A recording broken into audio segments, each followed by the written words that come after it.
আজি অলপ আগতে কেন্দ্ৰীয় কেবিনেটৰ এখন বৈঠক অনুষ্ঠিত হৈছিল আৰু তাত আমাৰ ৰাজ্যখনৰ বাবে এটা সুন্দৰ প্ৰকল্পৰ অনুমোদন জনায়।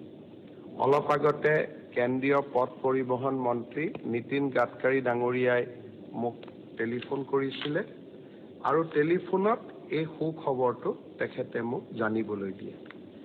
প্ৰকল্পটো হ'ল গুৱাহাটীৰ ৰিং ৰোড। অৰ্থাৎ আপোনালোক সকলোৱে জানে যে গুৱাহাটী হ'ল এতিয়া উত্তৰ পূৰ্বৰ গেটৱে নহয়, এক কথাত ক'বলৈ গ'লে লাহে লাহে গুৱাহাটী দক্ষিণ পূব এছিয়াৰ গেটৱেলৈকে পৰিৱৰ্তিত হৈ আছে। গুৱাহাটীক এটা ৰিং ৰোডৰ অতিকে প্ৰয়োজনীয়তা আছিলে।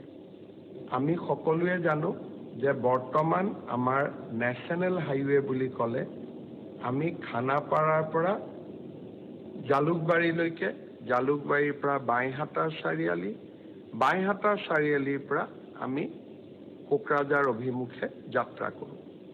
এতিয়া যিটো গুৱাহাটী ৰিং ৰোড প্ৰকল্প হ'ব, ই 55.54 অৰ্থাৎ 55.54 কিলোমিটাৰ হ'ব।